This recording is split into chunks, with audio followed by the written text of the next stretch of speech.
Hello everyone, आप देख रहे हैं डार्क स्टोरीज़ मेरे साथ यानी कि काया के साथ। आज फिर मैं आपके लिए डरा देने वाली कहानी लेकर आई हूँ। पर कहानी शुरू करने से पहले आप मेरा चैनल ज़रूर सब्सक्राइब कर लीजिएगा ताकि आने वाली हर वीडियो सबसे पहले आपको मिल सके। कहानी आपको अच्छी लगे तो लाइक एंड शेयर भी ज़रूर कीजिएगा।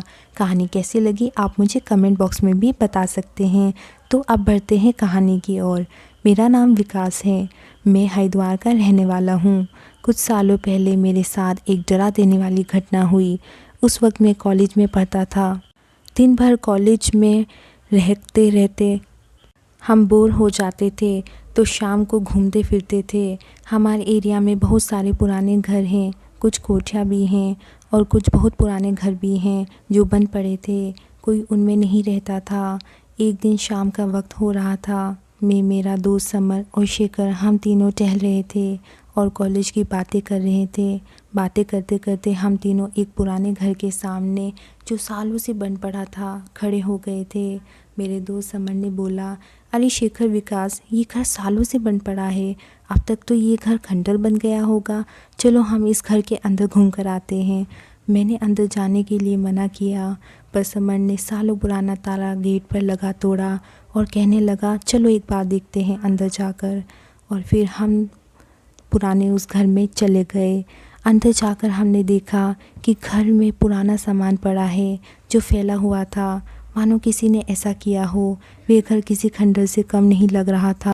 फिर हम कुछ देर और रुककर वहाँ से चल दिए। वहाँ से घर आते आते ही रात हो गई थी। हम तीनों अपने अपने घर चले गए थे।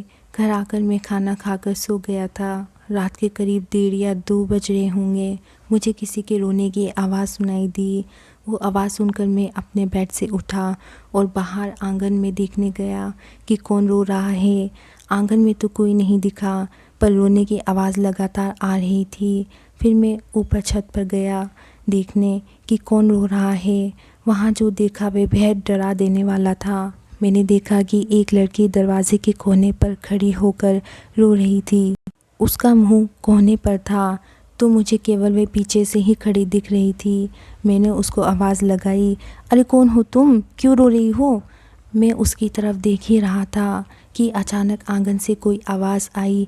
मेरा ध्यान आंगन की तरफ गया और फिर जैसे ही मैंने फिर दोबारा उस औरत की तरफ देखा तो वे वहाँ से गायब हो गई थी।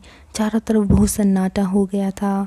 मैं घबराया इधर उधर देख ही रहा था कि साइड से ज़मीन पर कुछ चलता हुआ आ रहा था, मानो कोई छुप छुप कर आ रहा हो। मैंने जैसे ही ज़मीन पर देखा तो मेरे मुंह से चीख निकल गई।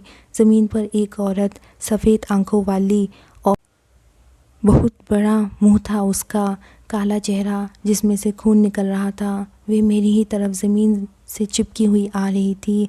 उसे देखकर मैं बस चीखे ही मारे जा रहा था। तभी मेरे पापा ने घर की सारी लाइट्स ऑन कर दी। रोशनी के साथ साथ वह चुड़ैल भी गायब हो गई थी। मैंने सारी आप बीती घर वालों को बताई उस चुड़ैल की। बातें सुनकर सब परेशान हो गए थे। सुबह होते ही पापा ने एक पंडित को बुलाया और सारी बात पंडित जी को बताई।